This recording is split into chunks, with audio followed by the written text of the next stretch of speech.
Dans cette vidéo, nous allons corriger des exercices sur le thème des nombres premiers.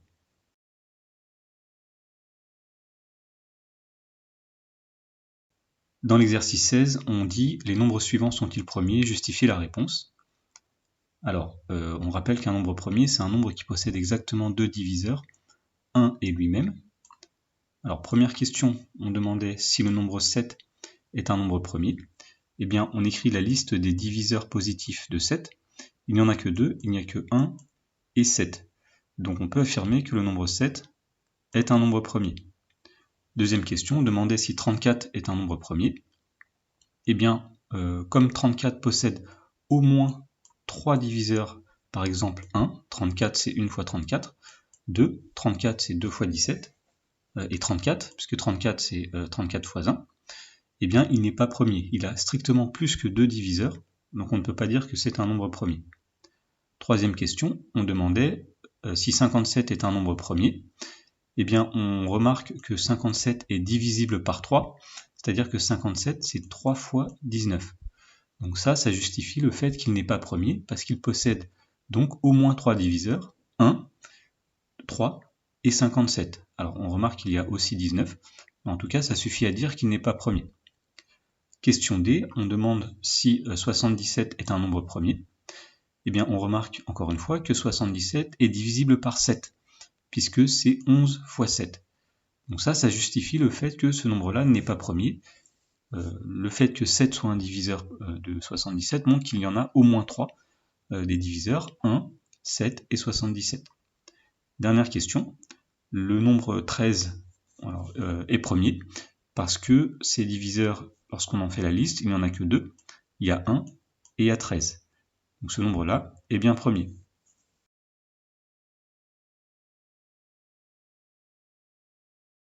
Dans l'exercice 17, on demande de décomposer les nombres suivants en un produit de nombres premiers. Donc on sait d'après le cours que n'importe quel nombre entier peut se décomposer en un produit de nombres premiers. Alors, premier nombre, 35. Eh bien 35, on peut l'écrire comme 5 fois 7.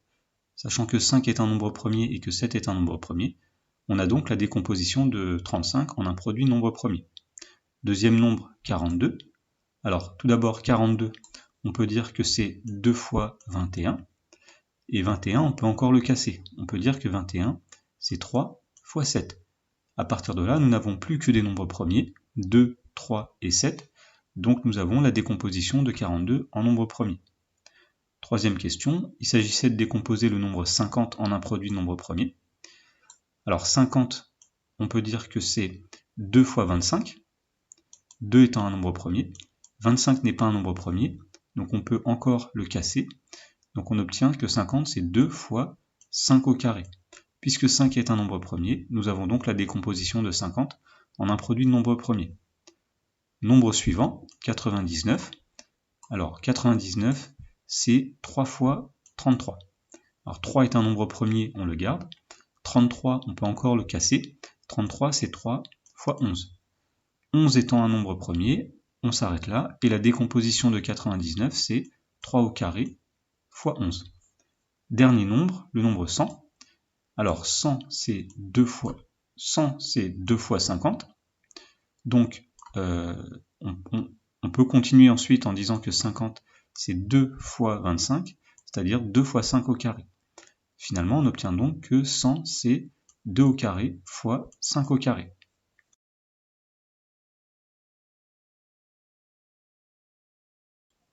Dans l'exercice 18, on considère le nombre n égale 456, et dans la première question, on demande de donner la décomposition en produit de facteurs premiers de n. Alors, on commence par dire que 456, c'est 2 fois 228. 456 étant un nombre pair, on savait à l'avance qu'il serait divisible par 2.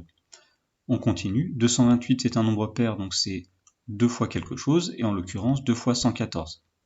On peut continuer comme ceci, 114 est un nombre pair, c'est 2 fois 57. À partir de là, nous avons un nombre qui est impair, donc il va falloir chercher d'autres diviseurs que 2. On remarque que 57 est divisible par 3, c'est 3 fois 19. Et nous avons à ce stade plus que des nombres premiers, il y a donc 2, 3 et 19.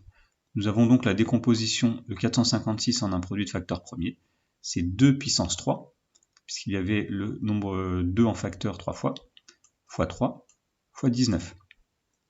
Dans la deuxième question, on dit qu'on note K un diviseur positif de n, donc sous-entendu un diviseur quelconque. Question A, on demande d'expliquer pourquoi les seuls diviseurs premiers de K ne peuvent être que 2, 3 et 19.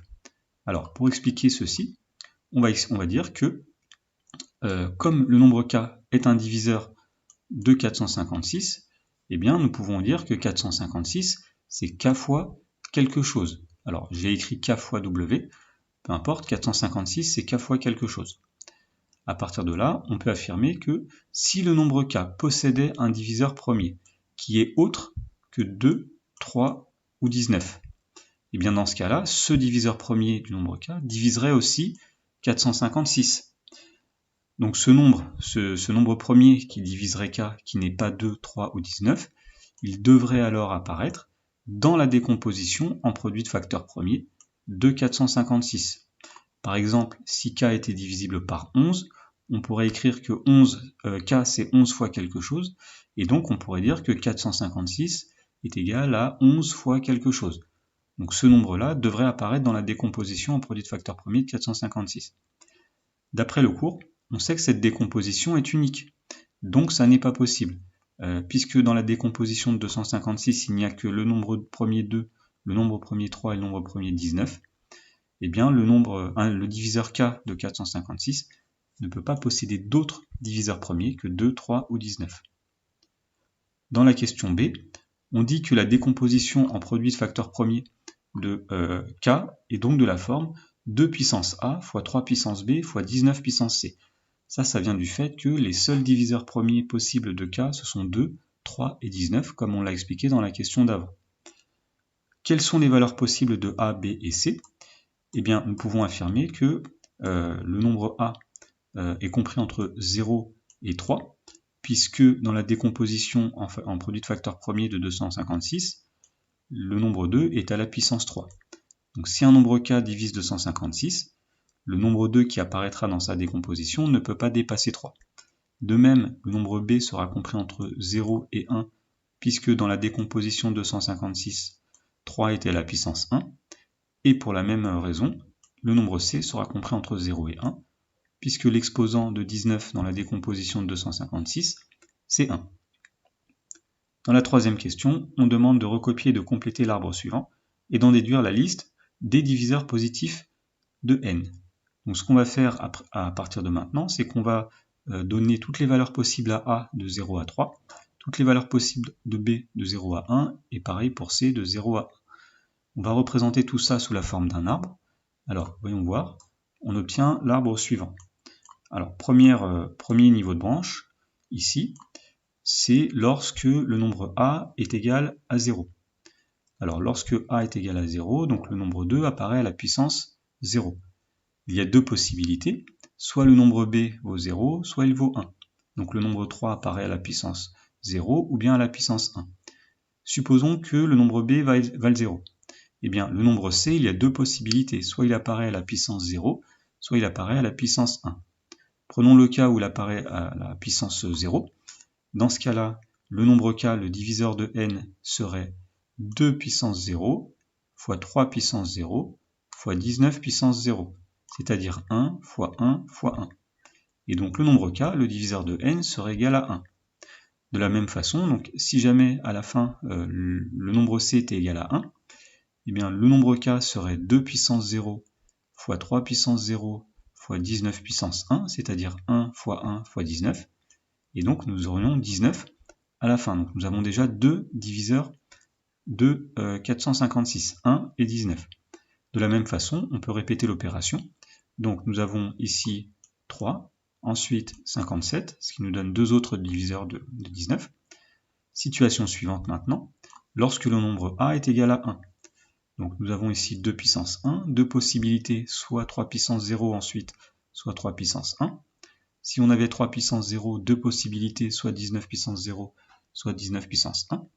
Si on avait 19 puissance 0, donc on aurait 2 puissance 1, c'est-à-dire 2, fois 3 puissance 0, c'est-à-dire 1, fois 19 puissance 0, c'est-à-dire 1, 2 fois 1 fois 1, ça donnerait 2.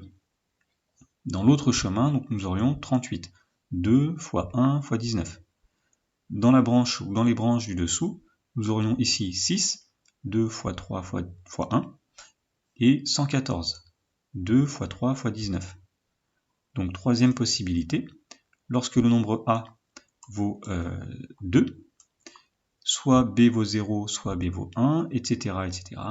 On trouve donc ici soit le nombre 4 comme diviseur, soit 76, soit 12, soit 228. Et dernière possibilité, lorsque le nombre A vaut 3, nous avons les 4 diviseurs suivants, 8, 152, 24, 456. Donc si on résume tous les diviseurs qu'on a trouvés dans cet exercice, nous avons donc 1, 19, 3, 57, 2, 38, 6, 414, 4, 76, 12, 228, 8, 152, 24, 456. Eh bien, nous avons donc trouvé la liste de tous les diviseurs de 456.